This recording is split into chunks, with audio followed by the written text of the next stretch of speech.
दोस्तों नमस्कार, मैं संदीप आपका स्वागत करता हूं आपके अपने चैनल दीप ऑनलाइन सर्विसेज में। दोस्तों कई सारे लोगों की क्वेरी आ रही थी कि सर नया अकाउंट जो ओपन हो रहा है KYC वाला वो बताइए कैसे होगा। कई सारे लोग ओपन भी कर रहे हैं लेकिन कई सारे लोगों के उसमें कुछ ना कुछ समस्याएं आ रही हैं। तो पहले कैसे करना है, बहुत सारे लोगों को नॉलेज है, जो नए लोग हैं उनको जो समस्याएं आ रही हैं उसके लिए मैं ये वीडियो बना रहा हूँ। देखिए SBI अदर सर्विसेज में आपको सबसे नीचे KYC का ऑप्शन मिलेगा। यहाँ से आपको KYC निकाल लेनी है कस्टमर की। मैंने ये आज ही इसीलिए एक वीडियो बना लिया था आपको दिखाने के लिए, तो मैं उस पर आपको एक्सप्लेन कर देता हूँ। यहाँ से देखिए KYC आपको निकाल लेना है। यहाँ पे कस्टमर का आपको आधार कार्ड नंबर डालना है, कस्टमर का डेट ऑफ बर्थ आपको डालना है, वो यहाँ का रेसिडेंट है या फिर नहीं, ये करके आपको फिंगरप्रिंट कैप्चर करना है।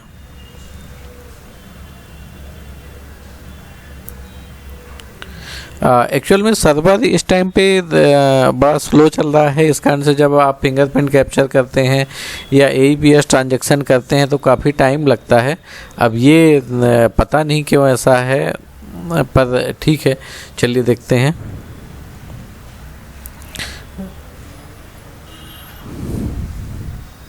यहाँ पे प्लीज वेट, और ये यहाँ पे 10 में से कोई भी फिंगर आप कस्टमर की कोई एक उंगली आपको कैप्चर करनी पड़ती है। इसमें कस्टमर इन्वॉल्वमेंट जैसा नहीं है कि आपको सभी उंगलियां लेनी पड़ेंगी। इसमें जो भी होगा वो आधार के हिसाब से ऑटोमेटिक वो उंगलियां ले लेता है। तो एक आप कोई भी उंगली कैप्चर करेंगे तो वो आपको KYC जनरेट कर देगा। तो वेट कर लेते हैं, देखते हैं। देखिए ये फिंगरप्रिंट कैप्चर होने के बाद KYC जनरेट हो गई। KYC आपको यहाँ पे प्रिंट दे देना है। यहाँ पे मैंने प्रिंट दे दिया है। अब इसके बाद SBI अदर सर्विसेज में जाना है आपको KYC कस्टमर इन्वॉल्वमेंट में, जिसमें जो KYC का नंबर आया है SBI करके, जो आपका ये नंबर आता है, ये नंबर और मोबाइल नंबर डालना है।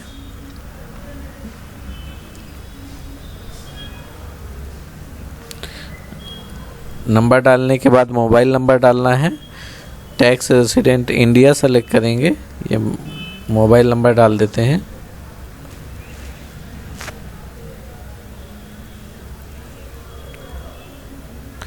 देखिए एक चीज़ यहाँ पे ध्यान देने की बात है कि मोबाइल पास में होना चाहिए। एक्चुअल में 1 टाइम पासवर्ड आता है तो कभी 1 मिनट 2 मिनट में वो पासवर्ड वो एक्सपायर हो जाता है, उसके बाद लेता नहीं है। तो आप कोशिश यही करें कि कस्टमर उस आपके पास मोबाइल लेके आएँ, तभी आप KYC से खाता खोलें। जो OTP आता है, नहीं तो दिक्कत हो जाती है। अब कभी कभी सर्वर की दिक्कत भी होती है कि OTP आने में समय लगता, पर ऐसा रियरली होता है कि OTP आने में आपके पास समय लगे। जैसे इस केस में क्या हुआ था कि थोड़ा टाइम लग रहा था OTP आने में, तो वेट कर लेते हैं, थोड़ा सा टाइम लग रहा है। मोबाइल पास में होगा तो उसी टाइम आप आसानी से जल्दी से OTP डाल के उसको एक्सपायर होने के पहले आप डाल सकते हैं। देखिए अभी तक OTP इस पे नहीं आया है। अभी लगभग 1-1.5 मिनट का वीडियो और बचा हुआ है इस पे।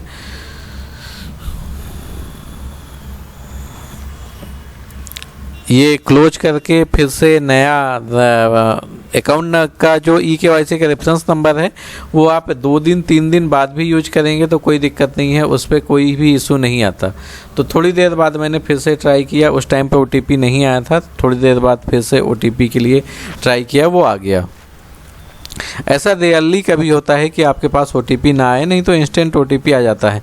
बस एक चीज़ आपको याद रखनी है कि जो ये नंबर आप दे रहे हैं कस्टमर का होना चाहिए, और अदर SBI के खाते में अगर ये नंबर रजिस्टर्ड होगा उस केस में आपका खाता नहीं खुलेगा। ये चीज़ें भी मैं आपको बताता जाऊँगा क्या क्या सावधानी रखनी है आपको। अदर SBI के उसमें ये नंबर रजिस्टर नहीं होना चाहिए जिस कस्टमर जो नंबर अभी आपका अकाउंट ओपनिंग में दे रहे हैं। ये आ गया। इसमें देखिए काफ़ी सारी डिटेल क्या होती हैं पहले से ही भरी हुई आ जाती हैं, नाम पता पूरी चीज़ें पहले से ही भरी आ जाती हैं। बस आपको डिस्ट्रिक्ट और जो सिटी वगैरह, जैसे इसमें डिस्ट्रिक्ट सेलेक्ट कर दिया, सिटी सेलेक्ट कर दिया, विलेज नेम आपको सेलेक्ट करना है, डेट ऑफ बर्थ इसमें ऑटोमेटिक पहले से ही जो आधार में डली हुई है वो फिलअप होके आ गई। स्टूडेंट इसमें जैसे आपने सेलेक्ट कर दिया,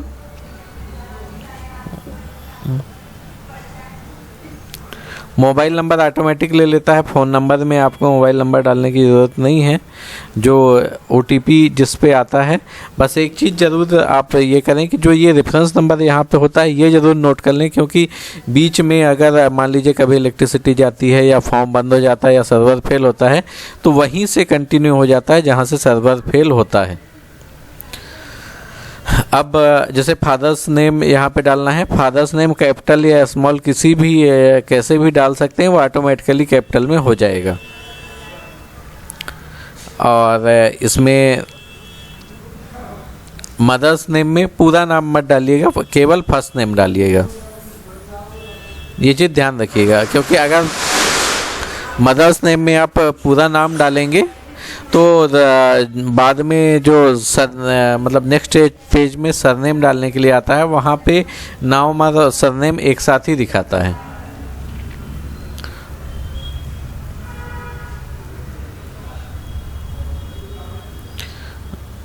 सेकेंड पेज में भी फादर की डिटेल भरनी है यहाँ पे।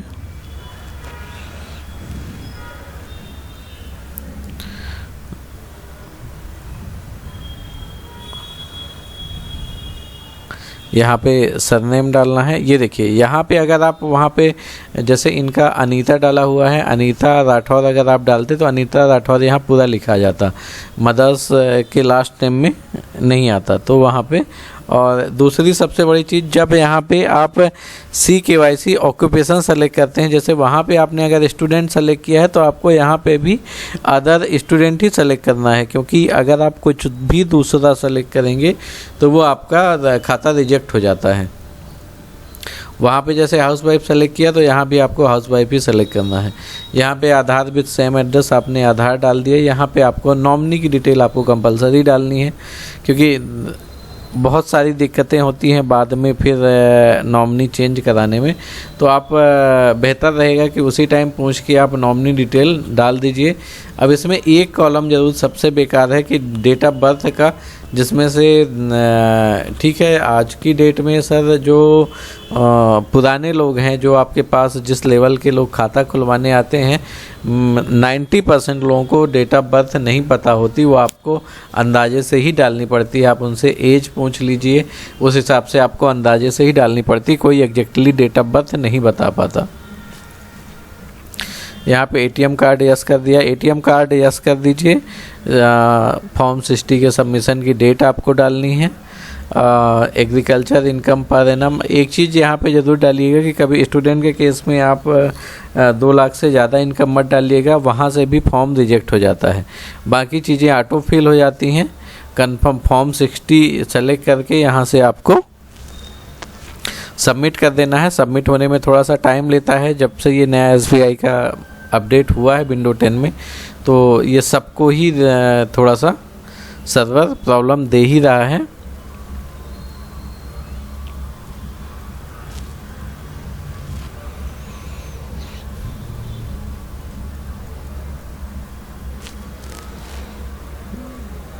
ये देखिए काफ़ी टाइम लग रहा है इसको सबमिट होने में, वेट कर लीजिएगा, क्योंकि सभी जगह यही प्रॉब्लम है।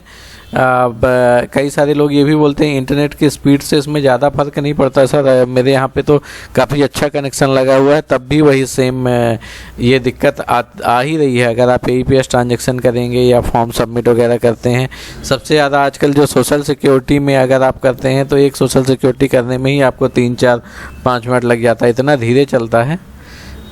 अब यहाँ से कस्टमर का फॉर्म आपको रिप्रिंट कर लेना है। कई सारे लोगों को एक दिक्कत ज़रूर आती है रिप्रिंट में कि 3 बार से ज़्यादा रिप्रिंट कर देते हैं। यहाँ पे मैं एक बार रोकता हूँ, यहाँ पे आपको दिखाता हूँ। कई बार क्या होता है, यहाँ फ़ोटो में क्रॉस आता है, जब आप फर्स्ट बार ही करते हैं।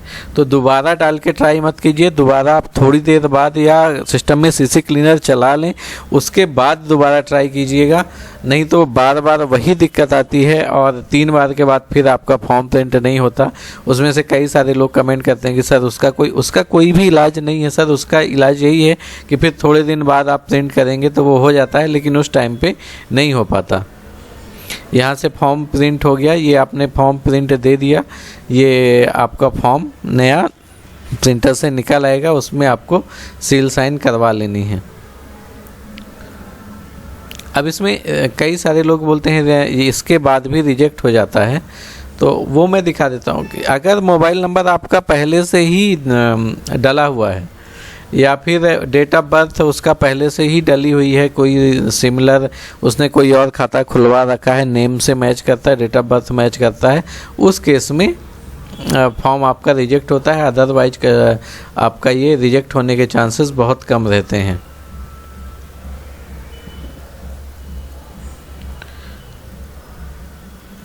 जैसे मैं आज की डेट का आपको दिखा देता हूँ, आज 11 तारीख है।